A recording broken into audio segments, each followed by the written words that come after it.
demonstration of some of our self-defense protective force techniques that we use. You see I got Greg with me, very big boy. He grabs me from behind. Boom, so you got base down. And then go to the cover from here.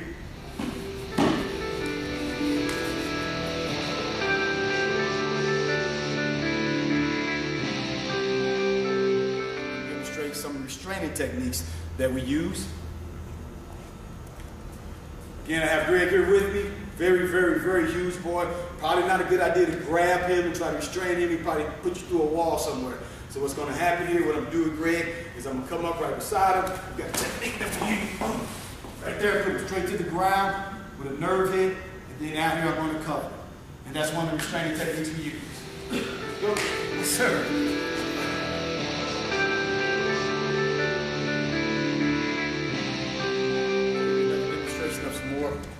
Techniques that we use with the baton. See right here, I've got Big Greg with me.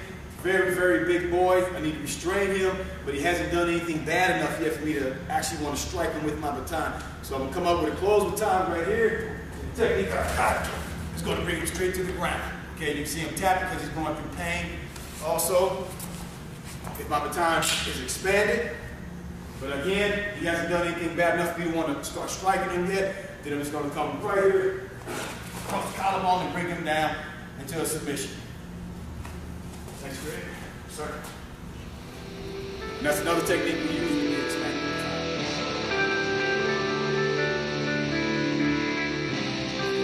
Some of the defense tactics that we use with aerosol defense spray, OC pepper spray. See, if I'm in a situation with somebody like Greg, or he's big, and he pushes me down or something,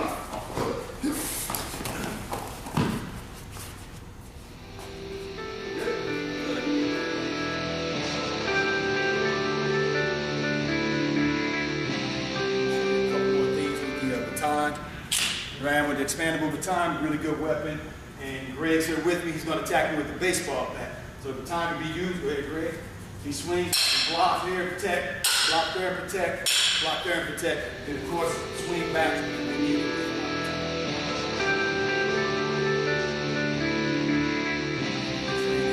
Make sure that our security guys are the best out there.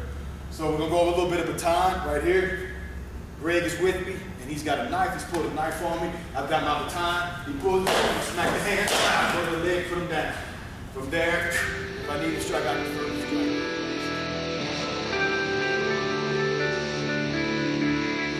And what I'm going to do is go over and do some research on some techniques that can be used, some martial art and self-defense techniques that can be used if an officer or an agent gets caught and attacked inside the vehicle with the door closed. I got a Bellator fighter here with me, Daryl Cobb. He's going to help me out so we can find some real working stuff.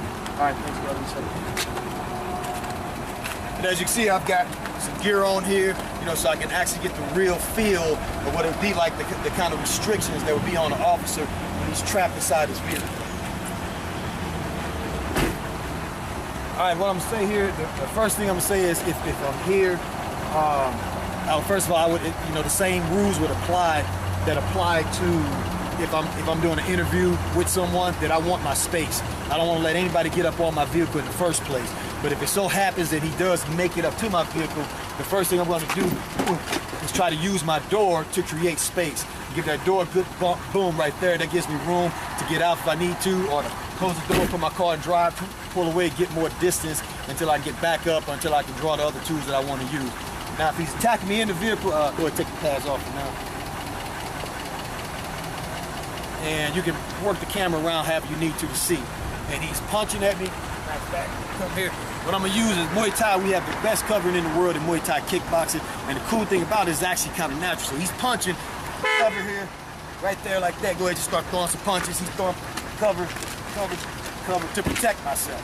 Okay, now I found a submission in here that I can use, because when someone's punching, they're gonna be extending that arm into the vehicle. So when he punches and extends that arm, I can catch that arm, and I'm gonna come right here behind his elbow and use my steering wheel. Can you see here?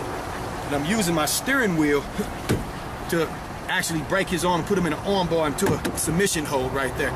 And I'm gonna tell Daryl, go ahead and give some resistance. He's actually giving resistance there, and you can see that that works. So now I'm gonna go here, and if I want, I can slam in the drive. I'm gonna drive off, and I mean, he attacked me, so if he gets ran over, then that's too bad for him.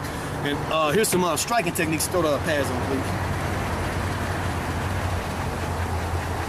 It's a tight area in here. It's a tight, restricted area.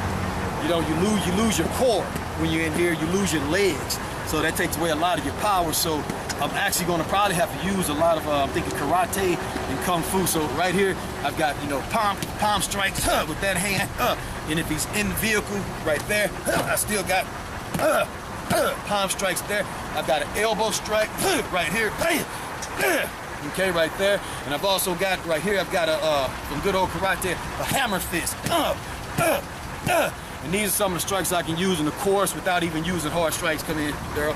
I can use eye gouges. I've got eye flicks, you know, palm strike to the nose right there. All these things can work. But some of the things you can use to defend yourself if you get attacked while you're inside.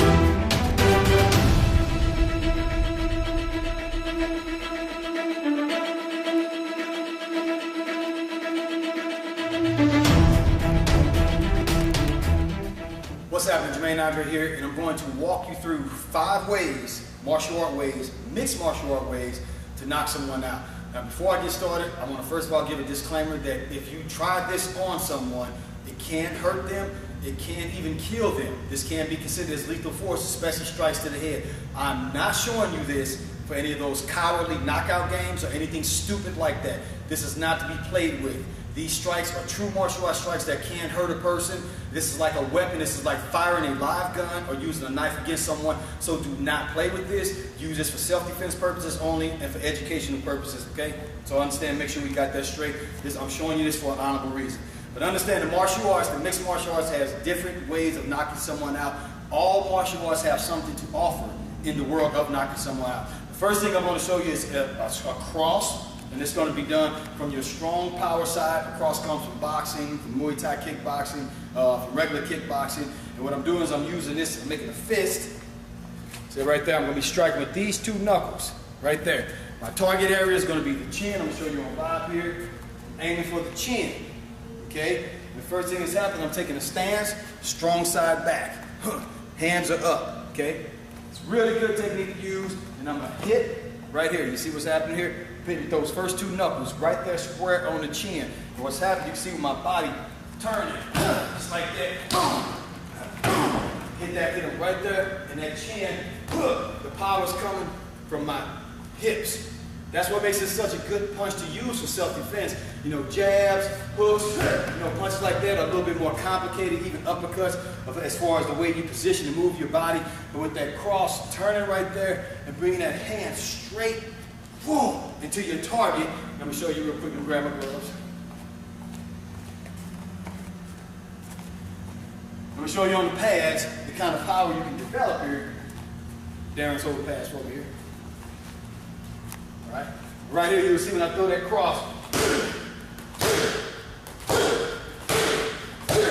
You hit somebody in the chin like that, and they can knock them out. It's going to push that, hit that chin right there. It's going to push that jawbone, the tip of the mandible joint, right back up there, and right behind those ears, throw the equilibrium off, and you can send them unconscious. All right, so the first technique there is a cross. Okay. The second technique I'm going to show you comes from karate, and it's called a hammer fist. Now, what I like about the hammer fist is you can generate a lot of power easy with it, and it doesn't take a lot of technique. You know, throwing the cross, it takes a while to get that technique down where it's nice, smooth, and clean. With a hammer fist, all you're doing is almost like a little hit. But what I'm doing here, boom, you see my body motion again, this. You know, to knock somebody out, especially in a street self-defense situation, you want to go for a power strike. you know, until you start developing, you know, if you're in a boxing class or a kickboxing class or a Muay Thai class or something, until you start developing where you're good, you know, you got great aim, you got great balance, you want to go for something that's just powerful in self-defense. And this right here, boom, a hammer fist, you see I can throw that even from a standing position, if I don't even have a stance. In a stance, I get more power because my body's turning. And what's happening, I'm hitting with this part of my hand right here. So, therefore, that's a good weapon because now I'm not worried about breaking my hand on accident. You know, even that right cross, if you hit somebody wrong, your hand's open, your wrist bent, you can break that wrist. You can bust your hand. Hammer fist right here, boom, you know, it's like a gorilla or a monkey, boom, just smacking somebody. Let me show you on Bob. Right here you see on Bob, I'm aiming for this temple, is what I want, or his chin, right there, okay? Hammer fist, just like that, boom, boom. You see I'm bending that head over right there, and I'm turning my body, almost like I'm swinging a baseball bat, okay? Boom, just like that. Let me show you on the pads. Okay. When I'm holding the pad right there, it'd be like I'm hitting them right there in the temple, or right there on the chin. Okay? You see, it doesn't take a lot of technique, doesn't take much to it. All right? So that's a hammer fist, okay, from karate. Another good one to use is a knife hand. See, I'm holding my hand, fold that thumb down, strike with this part right here. Again, it's the same thing I'm showing you on Bob here. Aiming right there for that temple. Remember what I was telling you, these type of strikes can be lethal. You can hurt somebody really bad, especially anything to the head, any type of hit to the head is a lethal strike. Okay, that's lethal force. So right here, knife hand, same thing, in my stance, low, and coming around with my body weight. Turn it again. Just here's the cross, here's the hammer fist, here's the knife hand. Okay, all that, boom. It's like I'm doing what? Swinging a baseball bat, or swinging a golf club, okay, or throwing a baseball. All this stuff is like your natural, what you do naturally every day for power in the things that you do. Okay, so now hitting with this part of my hand again, so you're not taking the risk of breaking your hand, hitting incorrectly because you're not an expert at boxing or anything. But right here, on Bob here, your man's gonna get it right there in the temple. Okay, and that can knock somebody out. Just like that. Knife hand strike. On the pads. Good. Right here, again, I'm thinking to myself, boom, hitting right there at that temple. Just like that. Okay. Okay. So that's the knife hand strike. So that's 3 ways. You got the right cross, you got the hammer fist, and you got the knife hand strike. Okay. Now another way. Go ahead and set those down for me, Darren. Darren's easy work's about to end. Okay, right here for me, Darren. Good on camera? Okay. Now another one, a good one is you might have to catch somebody from behind. And everything doesn't always have to be a strike or a hit. Okay, hitting takes timing, it takes balance. You may not be in position to hit him. But let's say this guy's grabbing my kid, or grabbing a kid and trying to kidnap a kid, and I need to put him out, okay, immediately. So what I'm gonna do is what's called a rear naked choke, all right? And I'm coming right around his throat here, and I'm gonna grab and put this bone right against this windpipe, all right? Grab my own bicep, put the hand behind his head, all right? And then I'm just gonna pull him into a squeeze, all right? You see him tapping out there, that's because he's getting choked. So I'm gonna choke him to put him out, to put him to sleep, okay? That's what I'm using right there. Now, the only trick is, when I grab him here, he can lean forward, go ahead and lean forward and throw me if he wanted to. You see what happened right there?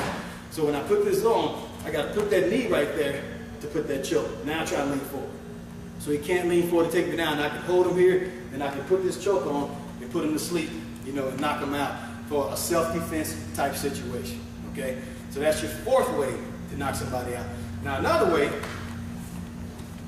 a lot of times face me, especially on the streets in self-defense situations, you get in these situations a little bit. When usually what happens, especially if you hit somebody, boom, let's say I hit him and I didn't knock him out. And then he's gonna rush in and charge me. That's what they always do. They grab you and they wanna get a hold of you. Okay, so I'm cool with that. He gets me to the ground, boom. The first thing I'm gonna do is make sure I fall and keep him between my legs. All right, don't let him fall on top of you. Go ahead, get on top of him. I don't wanna end up here. It's not a good spot. Okay, so when we go to the ground, I'm falling to my guard right here, all right? And I'm gonna lock up right here to protect. And then what I'm ready to do to him is called a triangle choke. Really, really good technique, you know, a grappling technique to put somebody out. So all I'm gonna do is I'm gonna push this arm through. Okay, see that? So at first we're on the ground here, boom. Go here, push that arm through. And then this right here, I'm gonna hook it around his head right there. So I bring my butt off the ground, all right? Then I'm gonna kick this leg here, bring that arm there, and hook this foot behind that knee. Again, right there. Boom. Come right here, grab that arm, hook this foot, and pull it behind that knee, making it tight. Now he's in there, he's not having a good time right now, okay? Push that arm across, I'm gonna grab back his head, and I'm gonna hip out, okay? You see he's tapping out because he's choking. But I'm gonna do that, and this is how much extension I've got. And I'm gonna hold that and hold it and hold it until he goes to sleep. And then when he goes to sleep,